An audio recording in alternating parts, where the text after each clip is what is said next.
Dreams roiled in Eragon's mind, breeding and living by their own laws. Book 1, Eragon, Chapter 12, Deathwatch.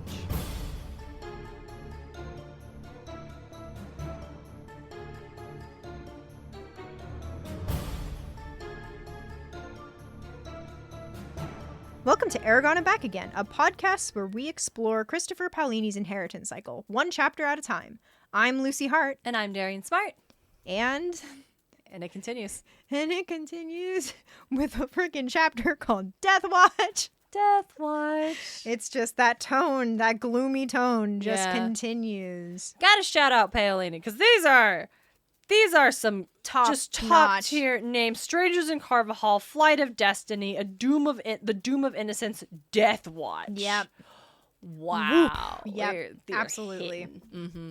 But before we get into it, yes, we gotta get into some sparks. So we decided, listeners, we discussed last episode, we will continue to call this segment the Sparks of Inspiration. Yes, because upon discussion, the geodes are the thing that you have created through the inspiration. Yep. Through the spark. Yep. So, Luce, if you will. Okay, yeah. So, going off that, my spark of in creation is what I would... Okay. I mean, no, that makes sense for the thing you're about to talk about. Yeah, no, that does make sense why your brain did that. My spark of your light of creation. My light of creation, yes. Should we call it the light of creation? The light of creation. Oh my gosh. So my spark of inspiration. I'm going to talk about the podcast called The Adventure Zone. I can't believe you're bringing it up as a spark of inspiration before I am absolutely wild. Yeah, because you're the one that was like, listen. And I was like, nah. And you're the one that was like, I like it, but I don't know if it'll be my favorite. And then I finished it. And I'm like, wow. Okay, never mind. No spoilers. Absolutely. Y'all should listen. If you're fantasies, you should listen to this. Taz is great, and it's just wonderful. But when I first listened to it, I finished, there's different arcs. It's kind of, it's interesting how they do it. But I finished Taz Balance. And that was the one that inspired me to create my geode, which is my book. And it basically, I reveled in the, before listening to Taz, I struggled with trying to create old-timey, I don't know how you explain that, language, high fantasy, high fantasy, like Lord of the Rings language, set in that time, because I liked writing in that time. I like writing in Dungeons and Dragon era, the whole 9 yards, but I struggled with the language. And then I listened to Taz, and I was like, why can't I write a setting where it is set in Dungeons and Dragons, high fantasy-esque, but they just talk like we do. Yeah. I'm just gonna do that. Yeah, just do that. I think that's fine. Fabulous. And so it kind of came from that, and then it also just really inspired me of doing all of the fantasy characters and the fantasy setting and the fantasy story, and it led me to write a book, which I am going to split into 2. I think. Ooh. And so I've basically written 2 books, but now I just have to really go back through and polish my geode because, oh my gosh, I have cracked open the rock and I have taken out. It just has to be real. Yep. And so I need to, I'm definitely in the polishing state, and that can be really, really tricky, especially with the writing gig that sapped me of all of my energy and my writing inspiration. Yeah. But now I've gotten back into it, and as I mentioned last episode, I've gotten into a writing boot camp, and that really helped inspire me, and I feel if I follow what I've learned in that, it'll help me continue my writing and do all these things. So I'm very excited and looking forward to, but that is my inspiration. And if y'all haven't listened to it, I definitely recommend. They actually did adapt it into a graphic novel. Yes! So if you're more into graphic, you're listening to podcasts right now, but actual play podcasts are different. Yeah. Graphic so novel series. Sorry, I'll let you. Oh, no, you're good. No, yeah. So the graphic novel series is absolutely amazing. Such a good, one of the best adaptations, up there next to Good Omens season 1. Absolutely. It's so good, and it's just without going too much into detail or spoilers or anything, but the Taz Balance podcast, they didn't know how it was going to end when they started it, and the graphic novel, they went into it knowing how it was going to end, so they could have, and who the characters were, and how they could do this. So they had the ability to add these little breadcrumbs kingdoms, if you will, throughout the graphic novel that just isn't there in the podcast because they didn't know how. It was like, what did Griffin say? Like Crystal Kingdom is when he finally kind of nailed it. I think that was when this is what it's about. And so that was like, that's like 4 arcs in. Yeah, I think I think he's like, I had a big idea once we decided we knew we were gonna do our own thing, but Crystal Kingdom's when he's like, oh, I gotta really start to like lay the groundwork, otherwise it's gonna be nonsense. Which for real. But I love how, like, I think my example for the like, honestly, like, podcast, great, so good 100%. funny humor, it's such a good experience, it's so good. But like, the graphic novel's so good. The graphic novels are so good. One of the players, Justin McElroy, his character is Taco, and like, he's trying to, like, you're playing a game, you're trying to figure out who your character is, and early on he's like, I've decided Taco is an idiot. So he plays the character like that for a while, and then you get into the like Murder on the Orient Express. Murder on the Rockport Limited. Well, it's based on Murder on the Orient Express. The original train murder. But Murder on the Rockport Limited is the name of the arc. And it's the train whodunit murder mystery. Yeah. And he's trying to play this character as an idiot who has no idea what's going on. Yep. But Justin, the player, very quickly realizes he's maybe the only one who knows how to play this damned game with his brother and his father who have no idea. And so all of a sudden, Taco has to become very ingenious, very like witty and clever, so they can drive the plot forward. Great. Yeah. So good. Lots and lots of sparks of inspiration. 100%. It's really good. So definitely recommend. I feel like I'm biased. I would listen to it first and then read it, but I'm also very biased because that's how I enjoyed it. Yeah. I think either way, both are really good experiences. Yes. And Carrie Peach just does such a good fucking artist. job. Like, so skilled, so talented. I'm so excited to see certain characters. Oh, like 11th Hour is coming out next year, or Suffering Game. Suffering Game, that's right. 11th came out, right? 11th Hour came out. I'm like looking at 11th Hour. Yes, so that was like, so 11th Hour came out. So so Suffering Game is coming up, and I am so excited. So 100%, like, definitely give it a read. Yep, very good. A read and or listen, Whatever listeners. Whatever you want to do. My spark of inspiration is also one that directly resulted in the creation of a geode. So this one is specifically an animatic created by... their username on Instagram is Lizard Bee Rain, and it is an animatic of one of their OCs. I don't know these characters at all. I could not tell you their names, but I could tell you a lot about them based on just this scene, which is an animatic done to the song Something Just Like This by the Chainsmokers. It's so good. It's so good. And you good. see these 2 young men, and they are on the run, and you see, cops are coming. One of them, like, ducks back, pins the other one against, covers his mouth, like, hide. And they're, like, waiting for the cops to go by, like, where they're gonna get caught, because it, like, opens with one of their wanted posters. And then, as soon as, like, they go away, they stare at each other in this tense moment, and then they just start laughing. And the scene, like, cuts, and they're sitting. It's so good. And one of them, like, opens a soda and takes a drink and hands it to the other, who sees that his companion's knuckles are badly scraped up for where he had pinned him against the wall. And you're like, oh god, it's so much. Like, gently, like, takes his partner's hand and, like, kisses his knuckles, and, like, the deep affection and love and care, I just, like, it made my heart break something so beautiful. And I watched it like 6 times. It got me. So I, like, for the first time in ages, like, I mentioned briefly last episode how I have not been able to, like, write in, like, 18 months almost, and how, like, the writing camp helped a lot with that. But honestly, like, this video is, like, the first thing where I finally committed. I'm like, okay, to hell with it. I want these characters who've been living in my head for so long. Like, let's go. And I just sat down and wrote just several pages of them interacting. And I don't even know if this is going to go into the draft or be anything, but it was just them and fleshing it out and figuring it out, and it was nice. No, that's it really was really good. nice to have a geode again, and after not having one for such a long time. Anyway, Anyhoozle, that odd moment of vulnerability aside, now on to Deathwatch. On to Deathwatch. Eragon, played by Fever James, finally wakes to find himself in the home of Gertrude, the town healer. 2 days have passed since he and Saphira pulled Garo from the wreckage of the farm. Eragon is recovering, but Garo is still in a bad state. His fever persists, and his wounds will not close. Eragon and Gertrude go to Horse home, where Garo is. Horse asks Eragon for an explanation, and Eragon claims that the home was attacked while he was out doing chores, that he saw nothing, that his own injuries were from retrieving Garo. He also implies that the strangers took the stone. Hor's son set out to give Rowan the bad news. Saphira checks on Eragon, and they agree that she will stay hidden until Garo recovers. Before he falls asleep that evening, Gertrude tells Eragon that Garo's fever has broken and there is hope for him to recover.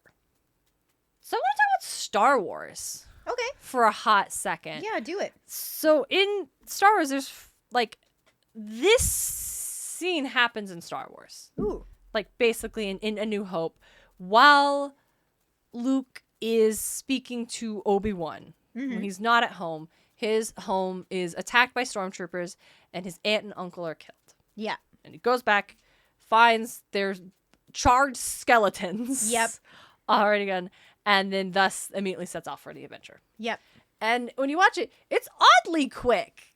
Eragon. Luke is distressed, clearly. Yeah. But not for very long. Yeah. And then never mentions his aunt or uncle ever again in them. They don't come up. These people who raised him just don't come up again. This will not be the last time I mention Star Wars. So I will say, it is obviously, and I'm not saying Star Wars is the only movie that has that thing, but very much like taking that very like iconic hero adventure fantasy story thing of, and like I said, taking inspiration and making it your own. Yeah. Because this sequence does what the death of the aunt and uncle in Star Wars just don't do. Yeah. Which is make me think Luke cared about them. Yeah. Like, or make me care about their flight, or really anything. It's just like, oh, Stormtrooper. Really, what it actually does is free Luke up to be able to go on a grand adventure. Like, that's really what the death does there. Yeah. And so I just like returning home after being gone, seeing the danger, the damage, and also the fact that, Uncle Garo isn't dead yet. Yep. And the agony of guilt and hope and fear. Yep. It's very well crafted. Yeah. Very excellent crafted. It's Eragon, whereas we don't see Luke sit with it. We are seeing Eragon sit with the weight of what had happened. Yes, exactly. Luke just jumps on the Millennium Falcon and bounces. Yeah. Eragon has to deal with the consequences of not being home. Yep. So this fever dream of, though, wild. It's wild. And I don't know if we can talk about it any more than that. Well, I can't. I can't talk about it any more than that because I've read this series several times. So we'll skip the dream. I'm sure we'll circle back. Okay. It's a wild dream. It is a wild dream. There's a beach. There's people and horses. There's a ship. It moves without oar or sail. One man did not board the ship. He had a long, aching cry. The vision clouded, but just before it disappeared, Eragon glimpsed 2 dragons in the sky. I will say, it is interesting in the fact that we're like, that is pretty weird. Yeah. Like, that's a weird dream. Mm-hmm. Feels prophetic, one would almost say. Yes. We can say that. It's the genre. It's the genre. It's not a spoil. It's a genre. It is a very... I like, because I remember, I think I read it the first time and I was like, what the hell did I just read? And I promptly forgot about it. Yep. Like the moment after I read it. Which I think is like the best kind of prophetic kind of thing. Where it's not like, what was that about? Yeah, it doesn't necessarily it's not important right now. Yeah, it's just weird. And it's also, like how you said, it's described as a fever dream. Yeah. But Eragon wakes up and he is at... Gertrude's, thank you. Yep. Who's the local healer. He tries to contact Saphira, but she's too far away. Yep. So he's like, I just hope she's safe. What happened to Brom? I wonder. At least Brom got me to Carvajal. I wonder what happened to him. There was all that blood.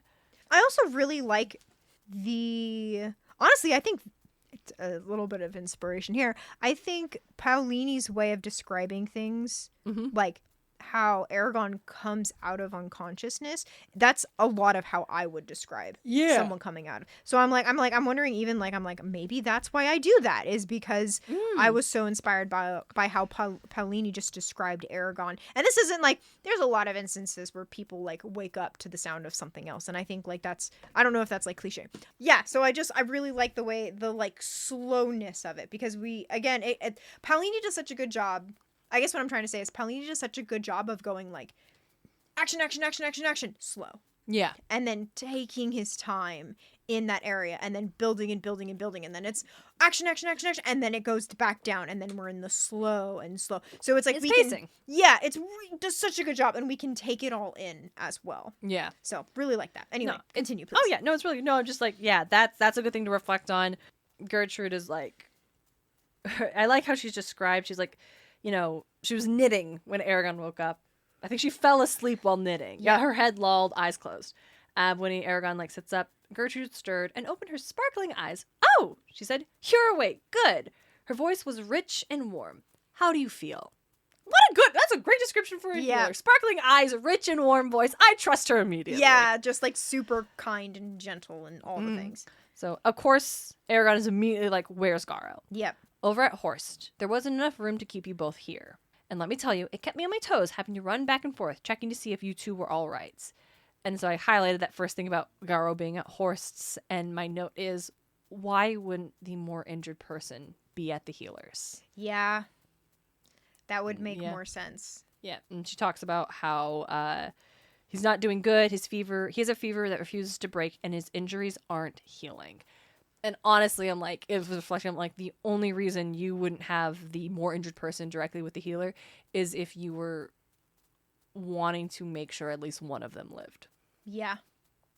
And that's like my takeaway is that like they saw them too, and like they're like, if they both need immediate care, I don't know. That was my only like reason is like if there's like they're not like oh, a lost cause, because clearly she's been running back and forth and doing what she can, but like why then not have Garo there and Eragon being looked after at Horse? It's like it's maybe because, like I said, there was more of a chance for Eragon if he got the most care than there was for Garo, and they may lose them both if Eragon didn't. Yeah, that's also really true.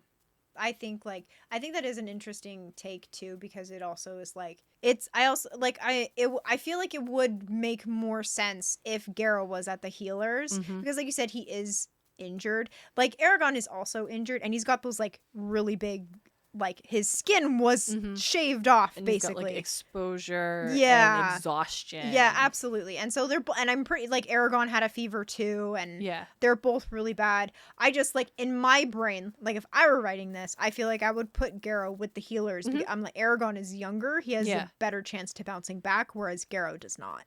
Exactly. So that's why I was like, why like that is it just to introduce us to Gertrude? Like that would be weird. So that's why I think it is supposed to be an indication that there was a critical assessment taken of what investments would be made to be most likely to pay off. Yep. And it was decided that more investment in Eragon was more likely to pay off than more investment in Garo. Yep. But that doesn't mean they're not caring for Garo. He's at Horst. Wow, love Horst. Yeah, such a big fan of Horst. Yeah. Wow. And then we get to meet the rest of his family? Yeah, they're all really good. We do learn that Eragon has been unconscious for 2 days. He thinks about his last meal was 4 mornings ago at breakfast when Rowan left. Oh my god, Eragon. I also feel like that would be like, that's why I feel so hungry. That's why I feel bad. But second thought, Saphira's been on her own this entire time. I hope she's all right. Yep. And then the questions start. Your barn was burned down. Is that how Garo was injured? And then Eragon has to admit that he wasn't there. Yeah, I don't know. Yep. But he's like, I wasn't there. And Amelia's like, well, no matter. I'm sure it'll get untangled. Yep. She resumes knitting. Yep. Haha. That's quite the scar on your palm. And he goes, oh, crap. How did you get it? I've had it. Oh, I have an interesting thought about this. Yeah. Continue. So he just says, like, several possible answers came to mind. He chose the simplest one. I've had it ever since I can remember. I never asked Garo where it came from. The silence I highlighted this.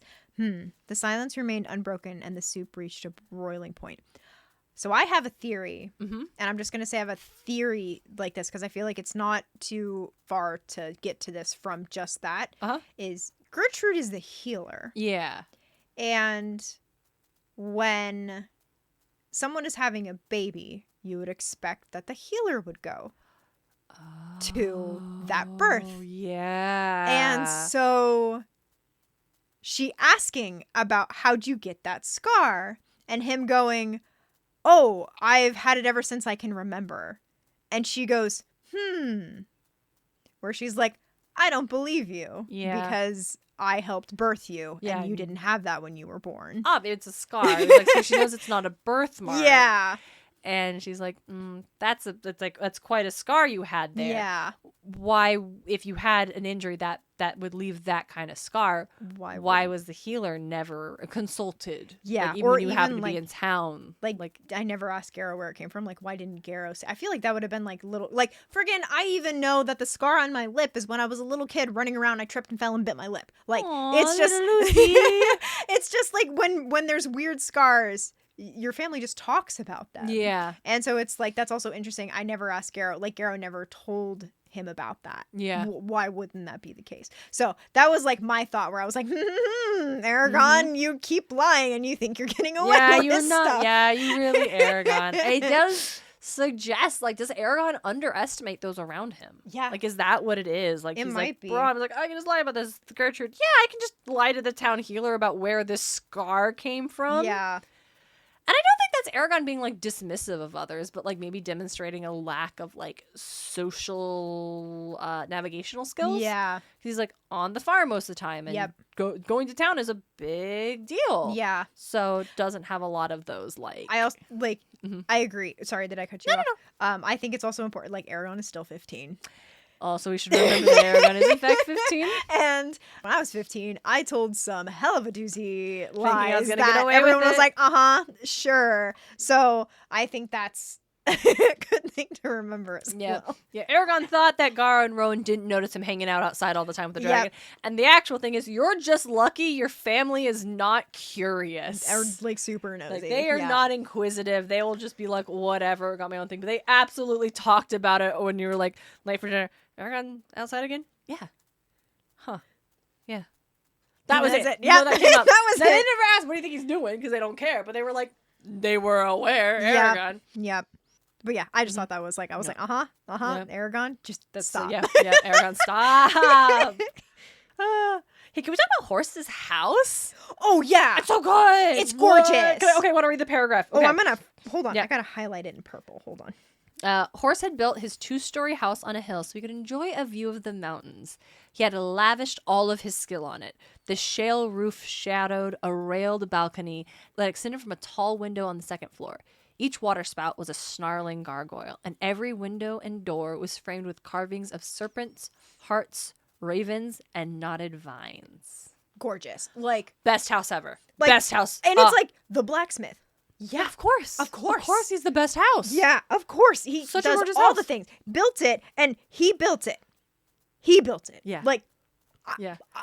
We know, and we talk about Rowan wanting to build a house for him and his wife. You know, he's got, like, he could never, like, have the skill of horse because that's not his skill set. He's a farmer. But the idea of building something so beautiful. yeah. Like, that's... And you, like, Horse's house is probably the talk of the town. Oh, it's the best house. Oh, 100%. Best house. You think Sloane lives in that house? Absolutely not. No. So it's, so I think, like, that idea, like, Rowan probably grew up, probably almost like, maybe, I don't know how long it took Horse to, like, I don't think it's ever, that's not brought up. Yeah. But, like, I think that's important, like, Rowan, like, seeing that house and then being like, oh, Horse made that, like, because they go to dinner at Horse. Yeah. And so whenever they're in town. And so I think Rowan was like, I want to do this. Yeah. That I want to do. That's his spark of inspiration. Yeah. This house. Good house.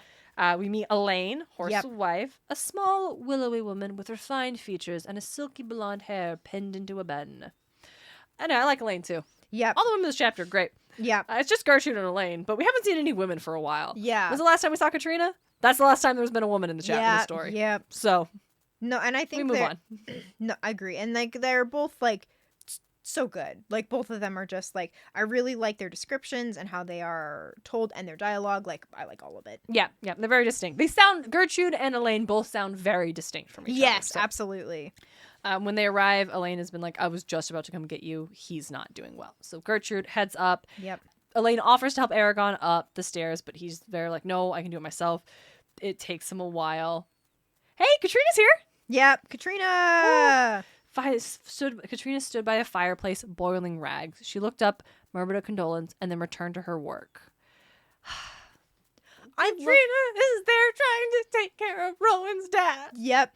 Like she probably sees him as like a not maybe like a father like a father-in-law. She knows yeah, she's over here. They're like, yeah, so I'm gonna marry Rowan. Yeah. And Garo's gonna be my father-in-law. Yeah. And yeah, this is in her head like this is already my family. Yeah. And I think like probably because it's been 2 days, the moment she found out that Garo, she went. Yeah. Like, I feel immediately. She was like, nope, that's where I am needed. And she's been there the whole time. I think maybe Horse has to make her go home. Yep. Or even like Sloane probably is like, you have Sloane to come home now. Probably Horse would try to encourage her to go rest herself, but Sloane would show up and make her come like, home. No, That's you're more coming likely. Home with me. You're right.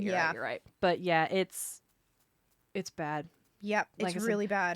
Don't throw your punch or don't pull your punches. Yeah. Ooh, his skin on his face was sunken like a cadaver's. Like, ooh, like rough. Everything is bad. And like that's like it, and it's like he looks like a corpse. Mm-hmm. He was still, save for subtle tremors from his shallow breathing. It's just like and like already like again going back like several chapters, Garo was described as thin, and so it's like picturing an old thin man in this condition is just so alarming. It's so alarming. Many times, like when Eragon's like, "Can't you do anything about those?" Like talking about the wounds. I've tried everything: salves, poultices, tinctures, but nothing works. If the wounds close, he would have a better chance. Still, things may turn for the better. He's hardy and strong. And people keep telling that to Eragon. Like, that's what Gertrude said when he was like, oh, you know, when he first woke up and he's worried about him. He's like, oh, he's badly injured. Yeah, it's like, I think Horse mentions it too. Like, they keep reassuring Eragon. It's going to be okay. Yeah, he is hardy and strong. But like you said, Lucy, we just saw him beforehand. He was described as, like, thin. That doesn't mean someone isn't hardy and strong. But Garo is old. He's older. And this is a serious injury. Yeah. Can I get a little real? This might be a little too real. Can I get a little real right here? So like there is a I think like everyone in here is trying to do Eragon good, being like, hey, it's going to be okay, it's going to be okay. But you don't know that. Yeah. And like when you go through something traumatic, you like people telling me it's going to be fine, and I'm like, you don't know that. And then the worst possible thing happens. And it's, you do almost feel a sense of like, not necessarily hate, but anger towards the people who told you it was going to be okay. Yeah, like, why would you lie to me? Yeah. And it's like, especially like when people make light of it, especially like, it's just not. For me, like reading this, especially now, because like obviously when I first read this, I hadn't gone through the bad experience, and so like for me reading it again was like almost feeling anger towards these characters, like in the background, like my full front emotions was just enjoying. I'm reading a book and it's sad and Garo and no, but like the background was frustration at these characters being like, he's going to be good, he's going, you know, he's hardy, he's strong, he's going to be okay. And like just that small voice, you don't know that. You don't know that.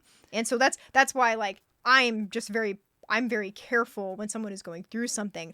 I don't want to say it's going to be okay, because it might not. And I don't want to be like, give false hope. And also just like it's going to be fine. Just brushing it off their emotions and what they're I'm like, no, that's not okay. So sorry, that maybe got a little too real, but it was I think it was welcome. Especially because like, I think it's an interesting balancing place, because it's also like, it's like no one's like, because like Gertrude is straight up saying like, he's not good. Like things are pretty bad. I've tried everything. Like the wounds aren't closing.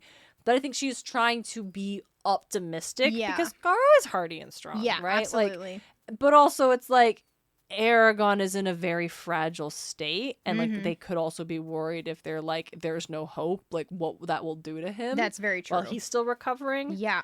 But yeah, it is complicated. Like, and then like Eragon moved to a corner and sank to the floor. This isn't the way things are supposed to be. And like highlighted that. Yeah. Like that was the big one for me. It's like when something terrible happens, your brain, especially if you're not accustomed to such things being commonplace, when you have lived what we'd probably call a semi-charmed life. Yeah, right? Absolutely. Like, comfortable life. Yeah. Like they're not rich, they've had hardships. His aunt died, his mother's gone. Like Eragon's like an orphan raised by his like aunt and uncle. Like he's gone through things that are rough, but like by and large, everything is okay. Yeah. And so I like also related to like personal experiences of like being someone who grew up with a life where everything was like okay, and then all of a sudden it isn't. Yeah. And inside your brain is just screaming, it's not supposed to be this way. It's not supposed to be this. Yep. This isn't how things are in my life. It's Yep. not supposed to be this way. Yep. And that forcing yourself to be on the journey of, but it is this way. Yep. You have to acknowledge what has happened. And eventually being like, but it is this way. Yep. But this is what's happening. Like there is no isn't or is or isn't supposed to be this way. There just is this way. Yep. There's Absolutely. no supposed to. Yep. But oof, Katrina, like, you know, kneels beside him, puts an arm around him, like tries to comfort him, like, and then gives him space when Eragon doesn't. Katrina It's so good. is my favorite character, maybe? Yeah. Yeah. Like, I think that's a really good. So this is another thing too. Says Like, nothing in this chapter. Katrina has said nothing in this chapter. so far, yes. But But I think that's so good because there are moments in which I have to stop myself because I do this a lot. Where you want to ask someone if they're okay, even though you do not know them okay, Yeah. because you want them to say they are okay because it makes you feel better. yeah. And that's something that because yourself. I get really bad anxiety, and when I Mhm. know someone's not okay, it fucking spirals and gets really bad Mhm. because I want them to be okay, and I have to clamp down on that because me asking, "Are you okay? Are you okay? Are you okay?" Not is helpful. just my anxiety wanting them to say okay so it can calm down, and I'm like, no, like this is not me, like not. And I think Katrina does such a good job because she's probably feeling terrible right now because like she's like her anxiety is probably going nuts because of all this. Like I'm supposed to be married to Rowan and now like he's out of town. Yeah, he's gone. And I'm taking care of Garrow and it's looking really bad, and Eragon is obviously not doing great, and so she tries to comfort, but when he doesn't respond, she doesn't still try. Yeah, she him gets space. up and leaves. She lets him know gives he's space, not like you said. alone, but Yep. gives him the space he needs. Absolutely. I think that's just brilliant. Yeah.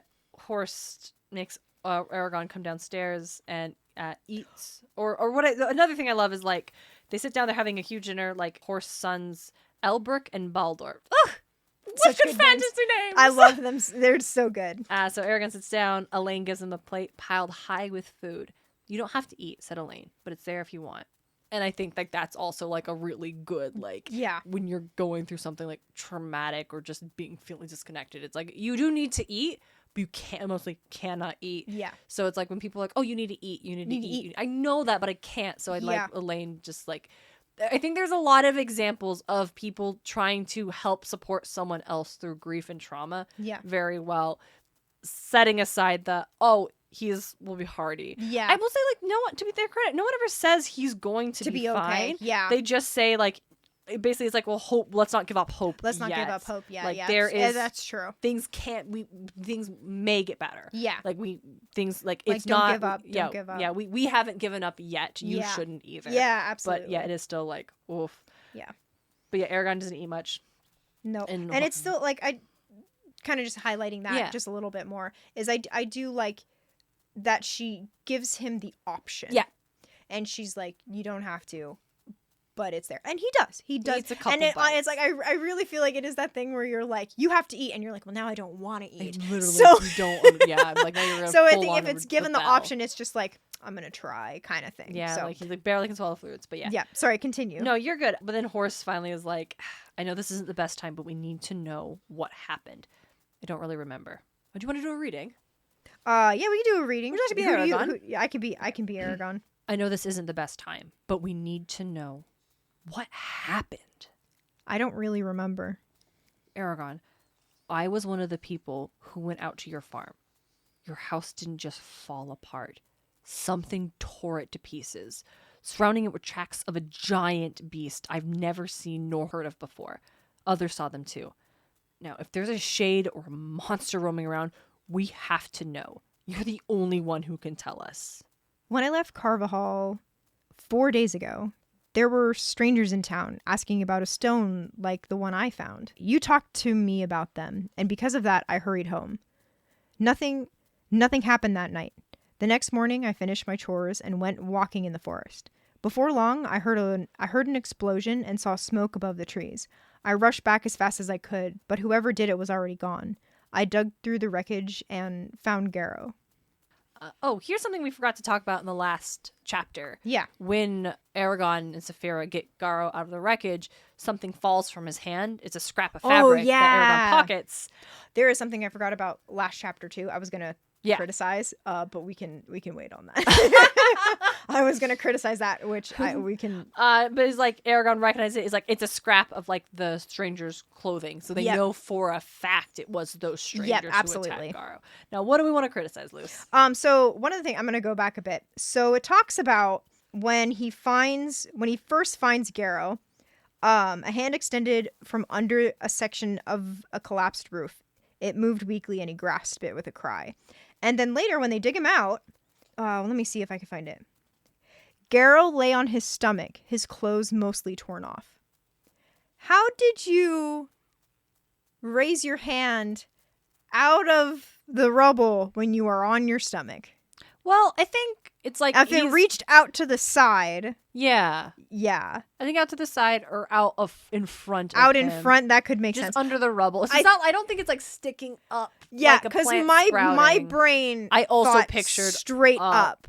Like, and then it was his on like, his stomach. No, it's like everything, like the wall of the house collapsed on top of him, and he's so it could out. be like I do like the better image of him looking up, and he just sees this hand like kind of poking out like this, trying to like through. Reach, I say like this, like y'all can see me. Yeah, it's a non-visual medium, like forward. But no, that was something that I thought was funny, and I forgot to mention. I think we sorted it. Yep. No, it's Eragon has to be like, he's like, I don't know what happened. I wasn't there. Yeah. But how do I say I wasn't there? I wouldn't explain where I was. And like, because he can't talk about Saphira. Yeah. Mm-hmm. Just want to shout out Horst once again being the best, talking about how like he was one of the people who went out to the farm. Of course you were, Horst. Yep. Of course, you're letting Garo, this dying man, stay in your house. Yep. You went out. Of course you did, Horst. Yep. Now you are sending your sons to go inform Rowan, because next step he's like, oh gosh, something had been, after he finishes talking and stuff, something had been overlooked, though Eragon was not sure what. Then it struck him. With a sinking heart, he voiced his suspicion. Rowan doesn't know, does he? How could I have forgotten him? And Horst shook his head. He and Dimpton left a little while after you. Rowan has no idea that his home is destroyed and his father is dying. Yeah. And Eragon also just feeling the guilt of that. I have a sneeze coming on, so bear with me. I also think like Eragon has this like guilt, like obviously, because he's like, how could I have forgotten Rowan? Yeah. And I think it happens so fast. That's what it is. Like, you're just like, we have to get Garo. Oh my god! And Saphira takes off Garo. Like, yep. To Eragon's credit, he has been focused on the immediate danger, which was his uncle, which was Garo, the whole time. So he hasn't thought about Rowan because Rowan has been safe. Rowan's been out of the way. Yep. He is safe. Yeah. Thank goodness. And I think that's a big thing too, because it's like when you're not worrying about someone or something, it's literally out of mind. Yeah. And I think that especially when you're in crisis. Oh, 100%. Absolutely. Like how you look and be like, how did I forget to eat? Yeah. How could you have forgotten your sister? Yeah. I'll take that out. That was a little different.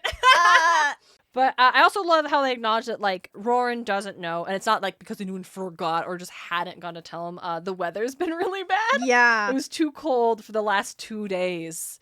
Balder and Albric are literally, like, heading out right now. Yep. And Balder tells Eragon, I'll break it to him gently. Which is like, damn, Horst! Yeah!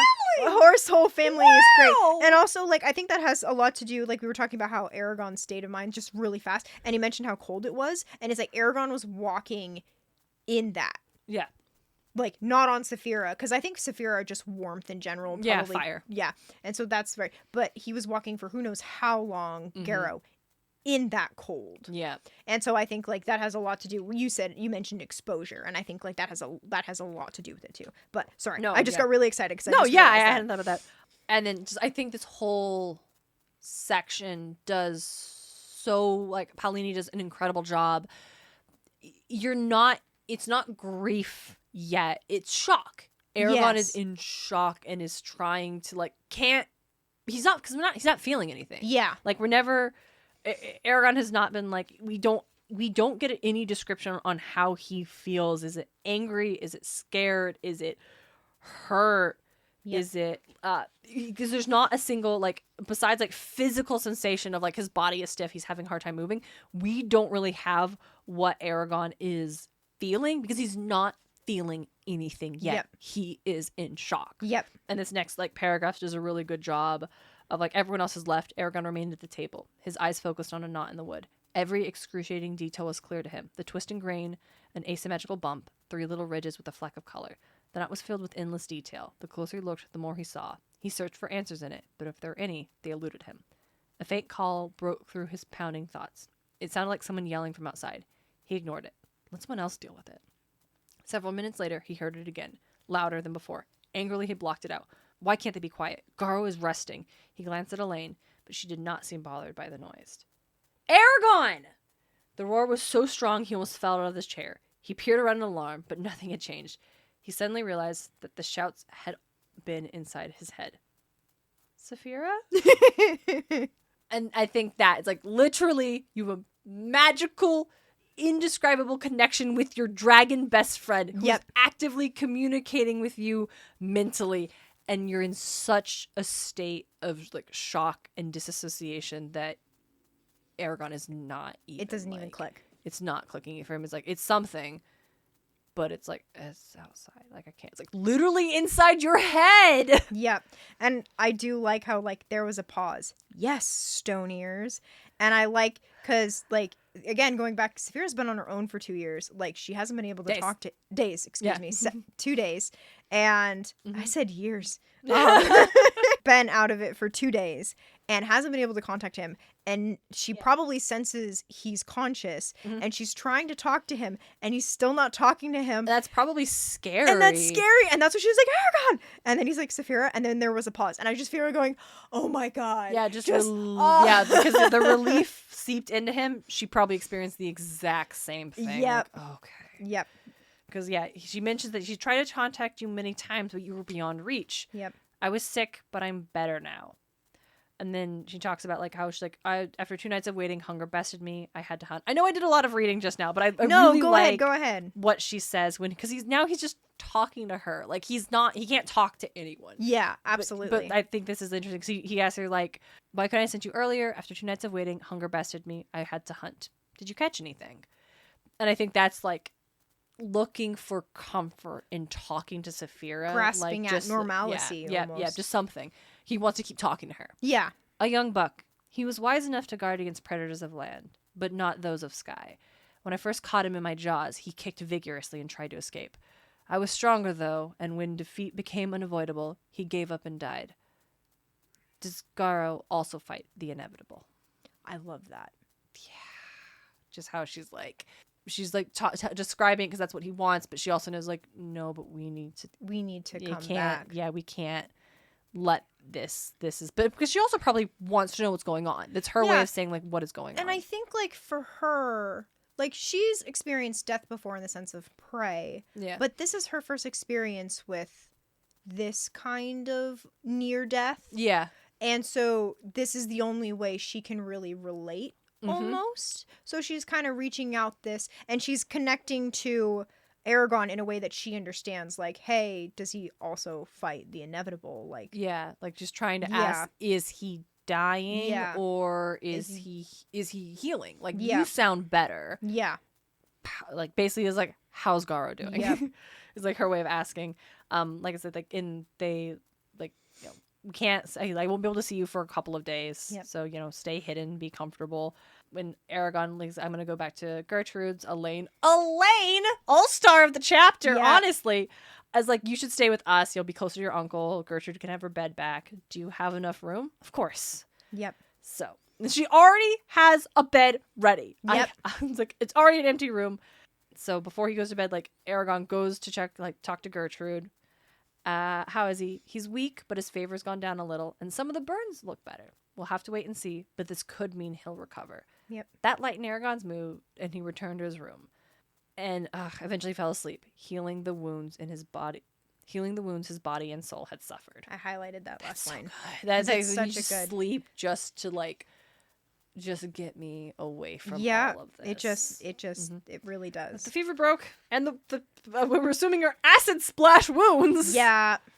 And like that was for me also, like when Gertrude was like, hey, nothing is healing these wounds. It kind of like, again, when I first read this through, I was like, oh yeah, acid. Yeah, like 100% that's not acid. Yeah, fire is one thing. But. Yeah, but it was I do really like that Gertrude's like, you're staying with us. Or not Gertrude, sorry. Elain is like, you're staying with us. Like, and it's also like one of her sons just left. So it's like, yeah, we have room. Like, oh, both of them. Yeah, both of them left. So it's like, yeah, we have rooms. Like, you're good. They're not here anymore. Like, take one of their rooms. But they also have an empty room. Yeah. Yeah, so this just has like a spare bedroom. Very good. Yeah, it's, and I like that the last several chapters have ended on, like, literally, it's like, oh, Rowan's gonna leave, and he put the stone away. Oh, that's a bummer. Oh, strangers in Carvajal. Oh, Brom, run home, run home. Oh, Flight of Destiny. Oh, gosh. Garo's in danger. Oh, a doom of innocence. Oh my god, Garo is dying. Really injured, And this one, I appreciate it being a reprieve of everything ending. Like, we have hope. Like, we have this, Eragon is healing. Saphira is safe. Garo looks like he could recover. May recover. Like, it's... I think it's very wise to, like, have, like, give your reader a break. Yeah, absolutely. So that's my rating takeaway. Give your reader a break. Yeah. If it's doom and gloom, like, oh, sorry, I don't want to interject with your... No, I'm just like, yeah, like, again, I think this, I would like to, maybe just, like, this is going to be my preference for everything for the rest of this whole podcast. Yeah. Obviously, you know your audience and your genre and your goal. Sometimes you don't give your reader a break because you want them to feel as battered and beaten and exhausted as your character. And so it's go, go, go. Actually, that makes sense because Eragon finally gets kind of a break. He's in a safe spot. He knows the situation. He is able to heal and recover. And so we, the reader, finally get a break. We get a break as well. Yeah. Yep. So. I agree. I don't know. What is it? Find opportunity to have your reader feel as your character does in the moment. And this example being Eragon finally gets a break, so do you. Yeah. I do like that. A bad example of that is, or at least like I found it, me personally, was the Maximum Ride series. Oh my god, the Maximum Ride series. Why would you bring that into the house? The characters don't get a break. Every time. I mean, I guess they do because they have moments of where they go shopping and they eat and they, you know, do these things. But it's every time they like, I very vividly, I remember they have money and they buy new clothes and then they go to a restaurant because they're like, you know what? We're going to treat ourselves. We're going to go to a really expensive restaurant. And they get to the restaurant and then the people there, they give them shit for eating there because they're all kids. And they're like, you can't eat here without an adult. And they go, fuck this. And they jump onto the table, open their wings, and fly away. Okay. And it's like, what? And like, I just, there's like so many, it was, because I remember being so frustrated because it was like every time they got like clothes or they actually got supplies, it was taken from them in like the next chapter or the next page. Oh, and that's too frequent. That's too frequent. It was over and over, and I was just so... And this is because repetitive. Yeah, and it was like over and over again, and it was like, oh, they got stuff, and then they're captured, and they lose everything, and then they break free, and then, oh, one of them gets really injured, and then they have to heal up, and then they kind of rest for a couple days, and oh, this whole new group comes in and kidnaps them again, and they drag them off to this place, and then they have to break out of that, and as soon as they break out of that, the first people were chasing them, and it's just like, oh my god. Yeah, because that's when, like, when I said, like, sometimes it's like you want your reader to feel as like battered and exhausted, the characters going and going, but what you described is like ridiculously repetitive. It felt, so it's just the same pattern again and again. Like, now you've just become like too predictable. Like, yes, everything's gonna go wrong now, and like, now we do this. Like, it's been years since I read these books, so that vibe feels accurate. It was. I just remember being so. I'm like, can they not just have a break? Because like I was feeling frustrated for them because I was like, just give them like a week where they actually hide successfully. Yeah. Like, give them a week. Like, that's just all I'm asking really. for. And I would say, like, that one's also, like, when I said, like, oh, give your readers a break. Because sometimes even if it's like, oh, I want the reader to feel exhausted. It's like, yeah. But your reader is a human person. And if the labor of reading the text becomes too exhausting, they'll just stop. Yeah. Because they get to walk away. Yep. So... Yeah, that was just that, like, that popped in my head where I was like, give your reader a break, please. Yeah. Because the max, I finished, I did the whole series, I read the whole series, but I just remember being really frustrated with a lot of, like, the go, Yep. capture, injure, and, like, never actually fully healing. Like, I do remember that being a thing how are where, you like, not dead? they would get, like, wounded and then never actually be able to fully heal. Without getting more wounds or without getting captured again. And I feel like there might have been even an option where they get wounded, get captured, and that's how they heals because they're in, I don't know. It was wild. But anyway, sorry. Yeah. I was just like, shit. I think, it's like, I think my more takeaway is like, it's okay to give your readers and your characters a break sometimes. Yeah. Even for a moment. Yeah. And I think, like, how Paulini does it is, and I think it's also important because I agree entirely. I also think it's important that it fits with the story. Yes, exactly. Like, you, the creator, like, sometimes it doesn't. Yeah. But I'm like, give me a break. Yeah. I'm tired. Give me a break. It's difficult, and it's also, like, you don't want to, what is it? You don't want to force your character to the plot. You don't want the plot to surround your character. What is it? You know what I'm talking about? Where it's like... Yeah, but I'm not sure what the wording is. Yeah, but it's kind of like that where it's like you don't want to force something that seems... Like, you don't want to give Eragon a break when he flees... Oh, in the mountains. Into the mountains. That would have been wild. Like, that would have been... Yes, exactly. Yeah, exactly. like, that wouldn't make any sense because Garrow's still in danger and there's still, like, high stakes like that. But just, like, I guess, like, build up to... Yeah. A break that fits. Yeah, I think that lays into, like, recognizing that, like, storytelling specifically there is the mechanical aspect to it. Like, there is the actual structure of it and how you build. And that comes in, like, the polishing and stuff and realizing, like, oh, things have been, like, go. I need to add a moment of, like, beat to give a break so it's not, like, you don't get that, like almost, like, empathy fatigue for characters where it's like, I can't anymore. You're always in danger. I don't know what you want from me. Yeah, absolutely. So, I agree. So, yeah. Don't give your readers empathy fatigue. That can be really exhausting. Yeah. What do you got, Liz?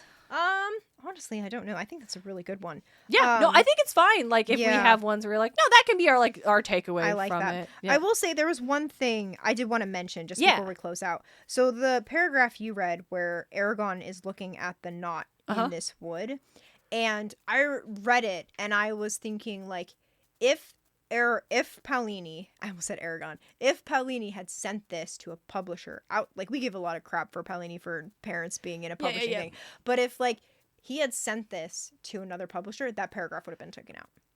Yeah, and that would have been a huge mistake. And that is echoing in what your brain does when you are in shock. Exactly. And I think, like, again, give a lot of crap for Paulini about parents and publishing and all the things. But I think, like... Listen, don't come to my school and tell me you could be a published author when you're 18 years old. And then leave out the most important detail about it's not just what you know, but who you know.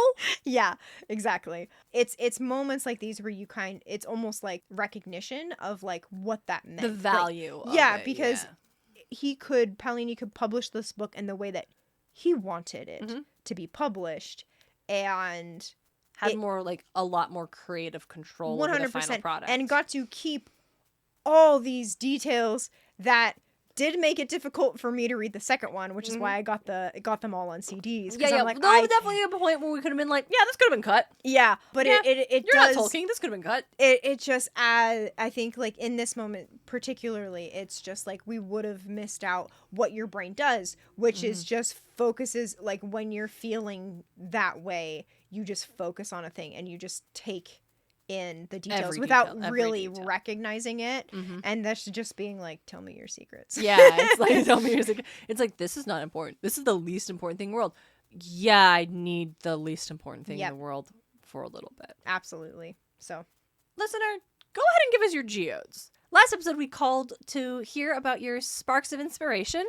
So many of you got back to us, and we just don't have time to... Okay, you got us. We're recording this immediately after the last episode. That is why we have nothing to share yet. Yes. But surely we will, and we will definitely do so in the future. And, hey, maybe we'll be able to share your geodes as well, depending on how recording lines up. Don't worry about it. Yeah. Don't worry about that. But yeah, I don't, again, it's following up.